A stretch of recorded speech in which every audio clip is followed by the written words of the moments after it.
Uzr, g'ilayliklar masalan qaysi yoshda ko'proq uchraydi? Homilador bo'lganligini ham bilmaydi, har xil toksik ta'siriga bo'lgan narsalar iste'mol qilishi mumkin. Bu operatsiya og'riqli bo'ladimi? Necha soat davom etadi? Amaliyotimda 80ga kirgan bemorni ham qilganman. Qizlar, bolalar uylanadigan, turmushga chiqadigan paytlar bunaqa ham juda amaliyotimizda ko'p uchraydi.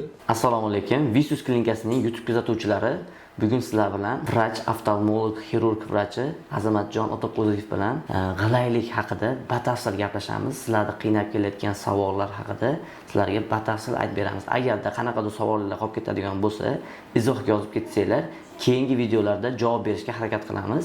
Agar bizning kanalimizga obuna bo'lmagan bo'lsanglar, kanalimizga obuna bo'lib qo'yinglar, like bosib qo'yinglar. Qanaqadir mana shu g'ilaylik bo'yicha qanaqadir tanishlaringlar bo'ladigan bo'lsa, ushbu videoni yuborib qo'ying. Zora manfaatli bo'lsa. Birinchi savolni bersam, g'ilaylik o'zi nima? Avvalambor assalomu alaykum. G'ilaylik bu ko'z olmasining o'z o'qidan u yoki bu tarafga siljishi natijasida hosil bo'ladigan kosmetik va patofiziologik nuqson hisoblanadi. Ya'ni g'ilaylik bor odam tashqarida qaraganda ko'zi ketib qolishini biladi, ya'ni sezadi. Shunaqa nuqson hisoblanadi. G'ilaylikda qanaqa turlari bor? G'ilaylik turlari juda ham ko'p. Og'ishiga qarab g'ilaylikni gorizontal g'ilayliklar, ya'ni ichkariga va tashqariga olgan vertikal g'ilayliklar, tepa yoki pastga va aralash tipdagi g'ilayliklar bo'ladi. Hamkorlikda, ya'ni nervga aloqasiga nisbatan paralitik, ya'ni nerv falajlik hisobiga ketadigan g'ilayliklar va ham ikkala ko'z uchraydigan hamkorlikdagi g'ilayliklar uchraydi. Yaxshi. Uzr, g'ilayliklar masalan qaysi yoshda ko'proq uchraydi? Endi hozirgi paytda, ayniqsa hozirgi global gadjetlar rivojlangan paytda g'ilaylik juda ham ko'payib ketdi. G'ilaylik odatda tug'ma orttirilgan bo'ladi. Tug'ma g'ilayliklar o'zi bola odatda tug'ilgan paytda yoki tug'ilgandan keyin 1-2 yoshligida namoyon bo'ladi va shunga qarab oftalmolog va nevropatolog bilan birgalikda davolanadi. Chunki g'ilaylik sabab bo'lishi mumkin ko'z tarafdan va nevrologik tarafdan, nerv rivojlanish nuqsoni yoki boshqa tug'ilishdagi nuqsonlar va bola ona qonidagi rivojlanayotgan paytdagi nuqsonlar natijasida ham sabab bo'lishi mumkin. Demak, homiladorlik paytida qanaqadir vitaminlar yetishmasdan ham kelib chiqar ekan. Albatta, u nafaqat vitaminlar, homiladorlik bola ona qonida rivojlanayotganda har xil kasal bo'lishi mumkin. Misol uchun gripp bo'lishi mumkin. Hozirgi paytda to'rchi infeksiyalar juda ham ko'payib ketdi. Shuni oqibatda rivojlanishi mumkin. Ko'zda muskullarda nuqson tufayli rivojlanishi mumkin. Odatda ko'z homiladorlikni birinchi oylarida rivojlanganligi uchun ko'pchilik bu paytda ayollar o'zi homilador bo'lganligini ham bilmaydi. Har xil toksik ta'siriga bo'lgan narsalar iste'mol qilishi mumkin, keraksiz dorilar iste'mol qilishi mumkin. Shu dorilar ham sabab bo'lishi mumkin, har infeksiyalar sabab bo'lishi mumkin. Bundan tashqari tug'ruq paytidagi har xil travmalar sabab bo'lishi mumkin. Tug'ilgandan keyin har xil travmalar natijasida endi bola katta bo'lgandan keyin yiqiladi, boshqa travmalar natijasida ham bo'lishi mumkin. Miyadagi qanaqadir o'zgarishlar tufayli bo'lishi mumkin. Ko'zdagi asosiy o'zgarishlar refraksion muammolar tufayli ham bo'lishi mumkin. Shuning uchun g'ilaylik faqat ko'zdagi nuqson hisoblanmaydi, boshqa mutaxassislar bilan birgalikda kompleks davo talab qiladi. Yaxshi. G'ilaylikdan ortilgan bo'ladi dedingiz, tug'ma bo'ladi dedingiz. Barcha turdagisidan qutulsa bo'ladimi? Hozirgi zamonda, hozirgi rivojlangan zamonda barcha g'ilayliklarni deyarli 99-100% davolasa bo'ladi. Faqat uni ko'rib, qaysi turga mansubligini bilib, shunaqa etaplari bor. Shuni mana shu bosqichlari bilan davolasa bo'ladi. Ana g'ilaylikni sezgan odam birinchi navbatda nima qilish kerak? Misol uchun mana bolangizda 3-4 yoshli bola misol uchun g'ilaylik sezyapti, ko'zi yoki u yoqi bu tarafga ketyapti. Darhol endi asosiy mutaxassis oftalmologga boriladi, ko'riladi. Birinchi ko'rilganda avvalo bizning eng muhim jihati bu ko'rish o'tkirligini tekshirish kerak. Odatda ko'rish o'tkirligi ko'p holatlarda g'ilaylanadigan ko'zda pastroq bo'ladi. Shuning uchun g'ilaylik shunaqa etaplari bor. Birinchisi shunaqa pleoptika bosqichi deydi biz oftalmologik tilda. Ya'ni amblyopia deydi, o'sha past ko'rayotgan ko'zini bu ko'z bilan bir xilda bo'lish uchun davolash kerak. O'zini maxsus pleoptik davolash usullari bor, shu etapdan o'tiladi. Keyingi etapi ikkala ko'zda bir xil bo'lgandan keyin odatda g'ilaylik sababi binokulyar ko'rish buzilish oqibati kelib chiqadi. Normada odamzod, ya'ni ko'zi oldida joylashgan odam va maymunlarda ikkala ko'zdagi ta'sir biz bir bilan miyada ustimiz tushadi va shu bilan odam bitta yaqqol ta'sir hosil bo'ladi. Endi binokulyar ko'rish buzilganda odatda g'ilaylik asosiy sabab shu bo'ladi. Mana shunaqa binokulyar ko'rish buzilgandan keyin ikkala ko'zdagi ta'sir bir miyada hosil bo'lmaydi. Shuning natijasida g'ilaylik rivojlanadi. Shuning uchun binokulyar ko'rishni ham, buzilishni ham bilish, ya'ni tekshirib bilish buni juda katta ahamiyatga ega. Chunki g'ilaylik mabodo operatsiya qilingandan keyin ham binokulyar ko'rish tiklanib ketmasa, yana g'ilaylik qaytalanib qolishi mumkin. Shuning uchun bu etapda ham o'tish kerak. 3-etapi bu ikkala etapni o'tgandan keyin xirurgik bosqich hisoblanadi. Xirurgik bosqich 3-etap. Bu bosqichda o'tgandan keyin g'ilaylik deyarli to'liq 100% tiklanadi. Keyingi bosqich ba'zi holatlarda g'ilaylik operatsiyasidan keyin ikkita ko'rish, ya'ni diplopiya rivojlanadi. Bu 4-bosqich hisoblanadi. Diploptika bosqichi ikkita ko'rishni davolash bosqichi hisoblanadi. Mana shu bosqichlardan o'tgandan keyin deyarli 100% orqaga qaytmaydigan bo'lib tiklanadi. Azamat aka, uy sharoitida ham g'ilaylikni tekshirsa bo'ladimi? Ya'ni uyda sharoitida g'ilaylikni aniqlasa bo'ladimi yo bo'lmaydimi? Endi o'zi bunday qaraganingizda g'ilaylik bor odam, masalan, endi o'zingizga avval bilishni mumkin, atrofdagi ko'zing ketyapti, to'g'rilab ol deyish mumkin. O'zi ashundan bilinadi. O'zi masalan endi doim siz oilangizda odam bo'lsa, doim ko'rganingizga bilinmasligi mumkin. Masalan, mehmonga borganda ko'chaga chiqqaningizda, sening ko'zing ketib qolyapti yoki u yoqqa bu yoqqa desa, o'zi shundan ham bilinadi. G'ilayligi bor ekan deb. G'ilayligi bor odamda ko'rish o'tkirligida qanaqadir ta'siri bo'ladimi? G'ilaylik ko'rish o'tkirligiga yoki ya'ni bo'lishi mumkin zreniyaga ta'siri bormi yo'qmi? Endi odatda zreniyasi bir ko'zda past bo'lgan insonlarda g'ilaylik uchrash ehtimoli ko'p bo'ladi. Chunki bitta ko'z 100% ko'rgandan keyin ikkinchi ko'z masalan 10% ko'radigan bo'lsa, endi miya ham aqlli, doim axborot bir ko'zdan olganligi uchun ikkinchi ko'zdan miya bilan aloqasi buzilgani sababli ikkinchi ko'z miya bilan aloqasi bo'lmagani uchun xolos xohlamasa ketib qoladi. Ya'ni g'ilaylik rivojlanishiga sabab o'sha ko'rish o'tkirligi pastligi. Ko'rish o'tkirligi pastligi bo'yicha qanaqadir refraksion muammolar bo'lishi mumkin yoki obturatsion deydi, katarakta yoki mana shu optik muhitlarda qanaqadir xiralik hisobiga bo'lishi mumkin. O'zi katarakta bo'lishi mumkin yoki shesmontani xiralashishi yoki shoh pardani xiralik hisobiga. Ya'ni ko'zni ko'rish joyiga, ya'ni makulaga nur yetib bormasligi hisobiga bu ko'zda ko'rish past. Shunaqa holatlarda birinchi o'sha muammolarni bartaraf qilish kerak. Endi albatta bu aytganimdek kompleks davo talab qilinadi, tekshirib har bitta bemorga individual yondashiladi. Bir xil bemor bo'lmaydi. Necha yoshdan operatsiya qilish mumkin? Masalan, hammani davolasa bo'ladi degan. Albatta, haligi aytgan yuqoridagi bosqichlarni o'tash kerak. Eng optimal bosqich hozirgi paytlarda mana shu bo'yicha ustozlarimiz bilan ham ko'p gaplashganmiz. Ular bilan tavsiyasiga ko'ra eng optimal yosh 5-7 yosh, ya'ni bola maktabga kirguncha operatsion yosh hisoblanadi. Bu yoshda qilingandan keyin binokulyar ko'rish to'liq tiklanib ketadi. Deyarli asoratlar kuzatilmaydi. Bir marta operatsiya qilish kerak bo'ladimi, yo'q 2 marta qilish kerak bo'ladimi? Endi operatsiyani bosqichlari necha marta qilamiz deb buni albatta g'ilaylikni burchagiga bog'liq. Ba'zi odatda mana shu bo'yicha ustozlarimiz angliyalik Jay McCollum, Neil Rogerslar bilan birgalikda bu zoyalar bilan birga ishlaganmiz. Maxsus o'zimiz shunaqa tablitsa, jadval ishlab chiqilgan. O'sha bo'yicha hozir bu butun dunyoda qo'llaniladi, prizmali rashod deydi. G'ilaylik burchak 50 gradusgacha bir etapda davolasa bo'ladi. 50 gradusdan oshsa, uni 2 etap, 3 etapga bo'lish mumkin. Endi g'ilaylik etaplari bo'linishi asosan uni har bitta muskul joyidan siljish uni me'yori bor. Uni kam ham qila olmaysiz. Endi albatta rashotiga qarab, ko'p qilsangiz aks ta'sir qilishi mumkin. Etaplarning asosiy ko'payishiga sabab g'ilaylik burchagining katta yoki kichikligi. Kichikroq burchak bo'lsa, u bir etapda bo'ladi. Birinchi operatsiya deydi, davo. Deyarli 90-95% holatlarda to'g'ri rashod qilinsa, bir etap yetarli bo'ladi. Hamma g'ilaylik operatsiyani hamma qilishi mumkin. Hammaga to'g'ri rashod qila olishda.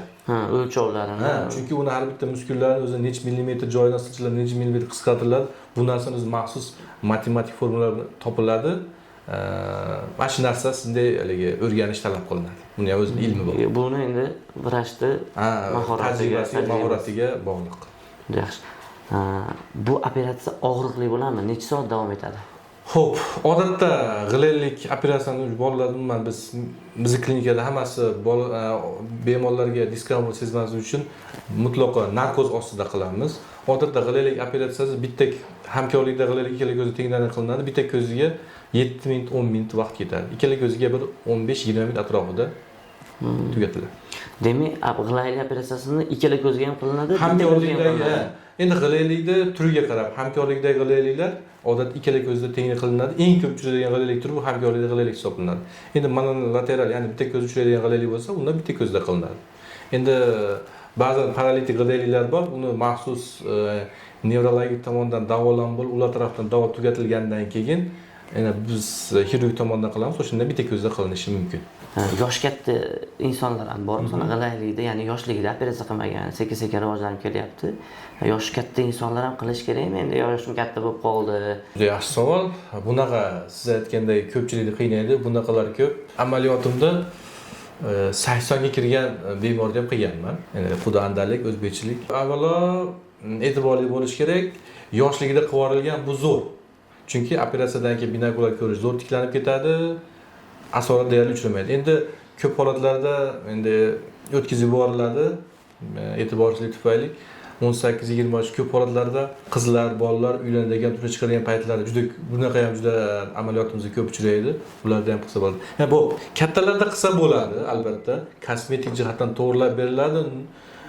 Endi yosh bolalardan farqi, endi agar binokulyar ko'rish buzilgan bo'lsa, operatsiyadan keyin ikkita ko'rish paydo bo'lib qolishi mumkin. Bitta yomon tarafi, operatsiyadan keyin o'sha diploptika bosqichi yuqorida aytganimdek sal uzoqroq davom etadi. Chunki odatda, ya'ni kitoblarda yoziladi 10-12 yoshgacha deyiladi. Ko'zda binokulyar ko'rishni tiklanish 10-12 yoshgacha rivojlanadi, undan keyin rivojlanish qiyin deydi. Chunki bu murakkab fiziologik jarayon bo'lib, ikkala ko'zdagi tasvir miyada qayta ishlanib, assotsiativ yo'llar paydo bo'ladi-da. Ya'ni bu bola 10-12 yoshdan keyin mana shunaqa yo'llar paydo bo'lishi qiyinroq bo'ladi kattalarda. Chunki masalan 30-40 yoshda, 30-40 yildan beri faqat bitta ko'z bilan miya ishlab yuribdi-da. Tasavvur qiling, masalan 10 ko'zmi, 10 ko'z zo'r ko'ryaptimi, bitta ko'z bilan axborot olyapti. Bu miya shunga dasturlanib bo'lganda.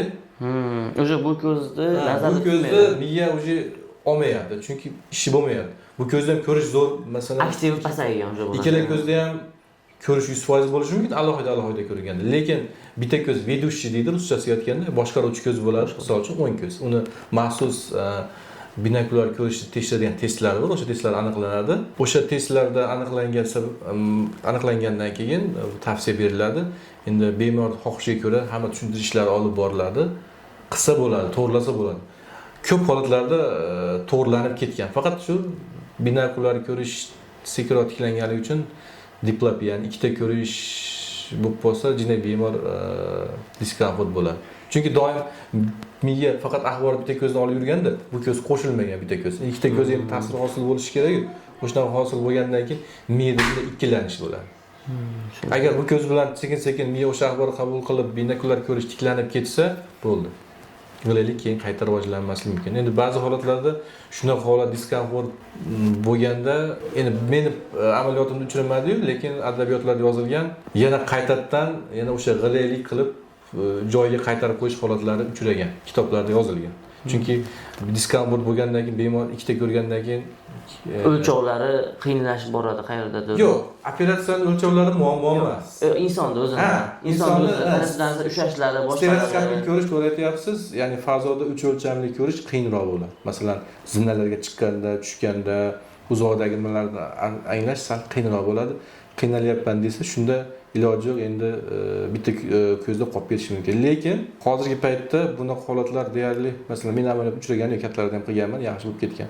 Faqat shu diploptika bosqichi jinday e'tiborliroq ovoriladi, uzoqroq davom etadi. Sizni operatsiya jarrohligingizda kuzatilmagan. Yo'q, xudoga shukr, 2018-yildan beri shu yerda qilishni boshlagan bo'lsam, oldin Toshkentda ustozlar bilan qilardik. Kattalarda ham qilganmiz. Hali unaqa holat uchramadi. Azamat aka, operatsiya bo'lgan inson yoki yosh bola maktabga chiqishi mumkin, ishga chiqishi mumkin, yosh katta bo'ladigan bo'lsa, necha kundan keyin chiqish kerak masalan?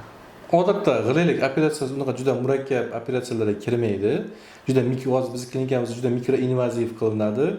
Operatsiyadan keyin o'zi agar endi umumiy narkozda qilganligimiz uchun biz klinikamizda bir kun olib qolamiz. Odatda operatsiyadan keyin o'zi kelgandan 2 soatdan uyga javob berilsa bo'ladi, ketsa bo'ladi. 2-3 kundan keyin bemalol ishga chiqib ketsa bo'laveradi. Faqat maxsus dorilar tomizib turadi. 10-15 kun sal ko'zda qizarib, diskomfort bo'lib qolishi mumkin. Shu. Yana savolim bor. Operatsiyadan keyin qanaqadir sportlar bilan shug'ullanish bo'lib qolishi mumkin. Necha oy davomida shug'ullanish kerak yoki shug'ullanmaslik kerak yoki qaysi sport bilan shug'ullanish kerak, qaysi sport bilan shug'ullanmaslik kerak yoki umuman shug'ullanmaslik kerakmi? G'ilaylik operatsiyasidan keyin unaqa sport bilan shug'ullanish bemalol qarshi ko'rsatma yo'q. Faqat bitguncha bir 10-15 kun masalan shu qilayotgan sportini sal chegaralab turish kerak. Misol uchun yengilroq sport bo'lsa bo'laveradi. Masalan, yugurish yoki boshqa narsa. Endi masalan, suzish shunaqa narsa bo'lsa, ko'zga infeksiya tushmasligi uchun shu bitguncha uzoqqa 1 oygacha ehtiyot qilib turgan yaxshi. Odatda 2 haftadan keyin bemalol shug'ullanib ketsa bo'laveradi. Azamatjon aka, faoliyatingiz davomida qanaqadir qiziqarli, qanaqadir esda qolarli bir voqeadan bo'lsa bir aytib bersangiz. Bemor-ku, meni hammasi ham esda qolmaydi. Eng esda qolarlisi bir bemorimiz bor edi. Adashmasam shu Toshkent Angren tarafdan bo'lsa kerak. Hozir aniq joyi esimda yo'q. Bemor travma olgan. Travma juda kuchli bo'lganda, o'sha travmadan keyin birlamchilik ishlov berilgan. O'sha travma natijasida o'sha bemorni bir taraf adashmasam tashqi tarafi desakli, tashqi tarafdagi muskuli butunlay uzilib yo'q bo'lib ketgan. Endi tashqi tarafdagi uzilib ketgandan keyin soq taraf tortadi-da. Uni hamma paralitik, g'ilaylik deb davolavergan. Keyin keldi, doktorlar shunaqa holatni ko'rsak, shunaqa holat. Keyin men tekshirib ko'rsam, shu travma bo'lgan taraf men shunaqa deb o'yladim. Menimcha shu travmada muskul zarar etgan bo'lsa kerak deb bemor tishlarini olib operatsiyaga oldik. Haqiqatan muskul travma natijasida butunlay uzilib, orqa tarafga tortilib ketgan. Ko'zi kattaroq ochib muskulni topib chiqdik. Kerakli joyiga tikib, operatsiya juda ham chiroyli bo'ldi. Hech qanaqa paralitik g'ilaylik emas ekan. Oldingida yaxshi bo'lib ketdi butunlay. Demak, oldin tashxis yaxshi qo'yilmagan ekan. Ha, paralitik g'ilaylikda davolanavergan. Azamat aka, yana bitta savol bor. Shu paytgacha tajribangiz ko'p. Nechta operatsiya o'tkazgansiz? Hech sanab ko'rmagan ekanman. Endi bitta g'ilaylik bilan shug'ullanmayman. Asosiy bu yerda veterinar jarrohman. Endi odatda bizning klinikamizda har dushanba kuni har kuni o'z bo'lib olganmiz. Faqat menda dushanba kuni kasaglarji operatsiyasi kuni, ya'ni g'ilaylik to'g'rilash operatsiyasi kuni shu kunlari o'rtacha 4-5 ta operatsiya qilinadi. Endi 2018 dan hisob basak, endi o'zi hisoblab olaverasiz, lekin hisoblab hech ko'rmagan ekanman. Taxminan nechta sana? Misol uchun 4-5 ta bo'lsa, bir 4 tadan oladigan bo'lsak, o'rtacha oyiga 20 tadan deydigan bo'lsak ham, yilda bir 200 ta deng. 200. Endi 2018 8 yil hisoblab qo'ydik. 3000 ga yaqin atrofida. 3000 ga. O'rtacha. Muvaffaqiyatli operatsiya. Xudo xolasa, hali shu paytgacha unaqa nima bo'lgani yo'q. Hammasi deyarli 100% yaxshi bo'lib ketgan. Azamatjon aka, vaqtingizni ajratib biz savollarimizga javob berganingizga rahmat. Sizlarga ham rahmat. Agar shu video orqali kimlargadir foydamiz tekkan bo'lsa, biz ham xursand bo'lamiz. Agar sizlarda yoki yaqinlaringizda shunday holatlar bo'lsa, bizning Vizus klinikamizga murojaat qiling. Biz sizlarga xizmat qilganimizdan mamnunmiz.